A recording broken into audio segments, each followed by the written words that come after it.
Okay, I'm going to do one last part. This is part 4 on the guitar lesson for Love of a Woman. And here I'm going to go a little bit more into the theory of the chords that we're playing. So if you've stuck with me so far, maybe had a little trouble figuring out some of those chords, this might be useful, or if you just want to learn a little bit more about the theory. So, first chord, G. The first 4 chords we're going to play, 4 or 5 chords, are all going to have the root on the 5th string. So here's your A string. On the 12th fret, it's also an A. Move it down 2 frets, it's a G. So that is the root of the chord we're playing, that G. And like I said before, it's basically an A chord, like you do on the 2nd fret. Turn it so you can see that a little better. And that's where the root is the A. And we just take that. Still can't see it. Wrong way. There we go.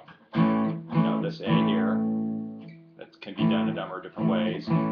That's the root, the 5th string. Now you can do it this way and then move it up a fret, put a first finger on the 5th string. It's basically a bar chord. I'm playing just the inside 4 notes though. And then you can play this on any fret, and whatever you're playing on the 5th string, that names the chord. So here would be a B flat, C, D, E, F, G. So we're doing a G. So just all you have to know is that note, and that gives you the name of your chord. So G, down 2 frets, or 1 step, there's your F.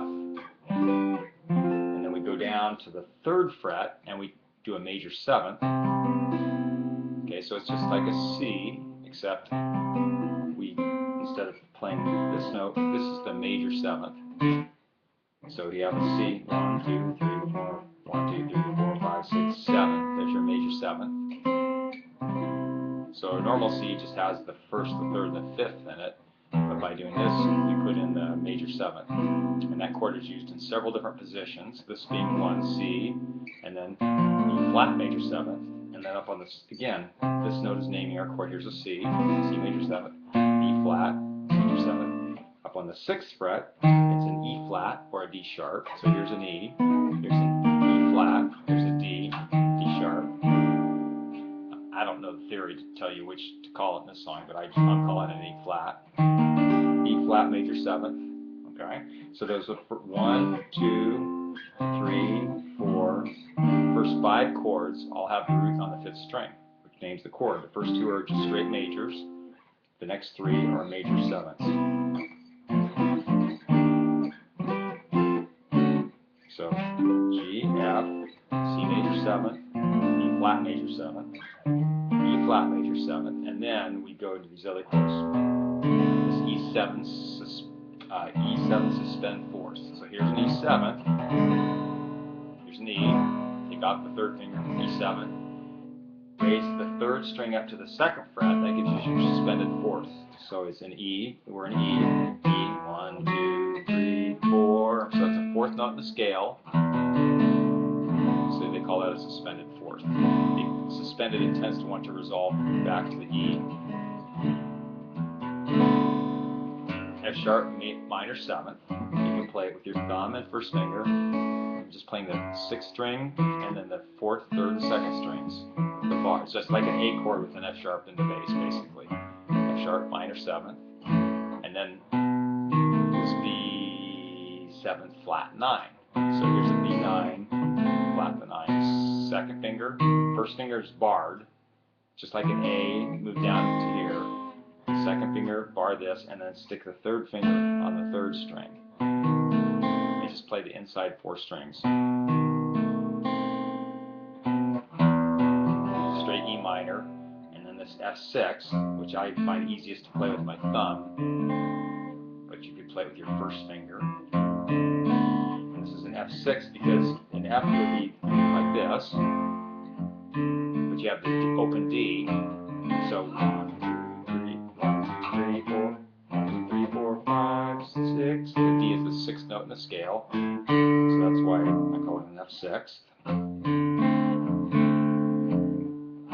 G, I just happen to play with, since I'm playing this with my thumb, it's easy to slide up and play the G with my thumb in the bass, but you could play a straight G chord, bar chord. C major 7th again, B flat major 7th again, E flat major 7th again, and then this G with the A in the bass, open A, G,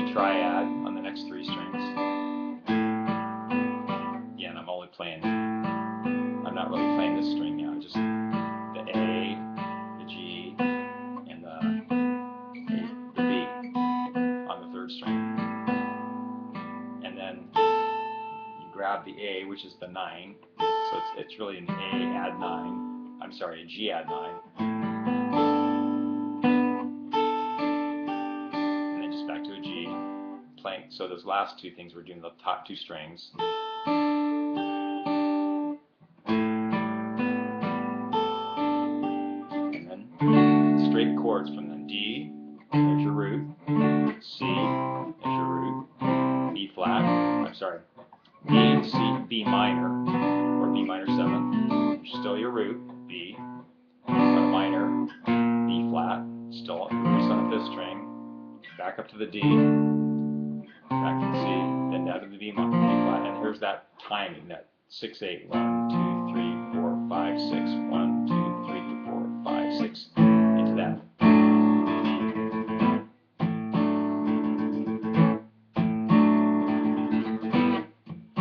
And that's pretty much it for the exploring the theory of those chords. I think I talked about these already. This is the A, this is your D with an A in the bass, and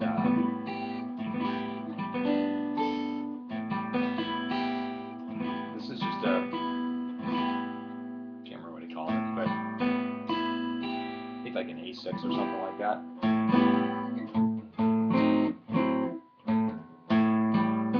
It's basically like a G with an A in the bass, and then you're adding the 9 again. So it's you could call it the same as we call the chord. G add 9 with an A in the bass. That's an easy way to think about it. G add 9, A in the bass. So, no, I take that back. Okay, A, D. So it's kind of like when you're playing C major 7, except you have an A in the bass. So this starts to be a G, so maybe like a G6. 1, 2, 3, 4, 5, 6. Yeah, so like a G6 with an A in the bass. That'd be one way to call it. Except that usually I don't even play this string, just these. And this is kind of a standard jamming thing I've been doing for years.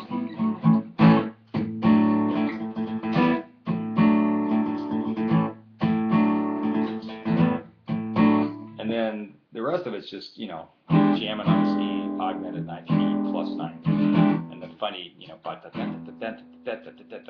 kind of a hard rhythm to.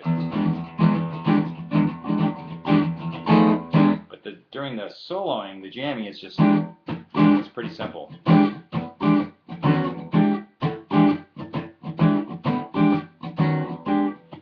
So if this part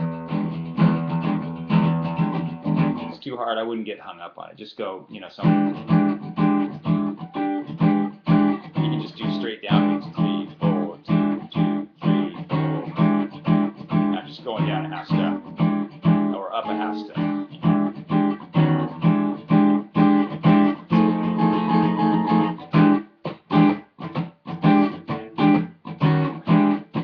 Alright, that's part 4, and I think that's enough. If that doesn't keep you busy for a while, then get back to me and I'll do some more.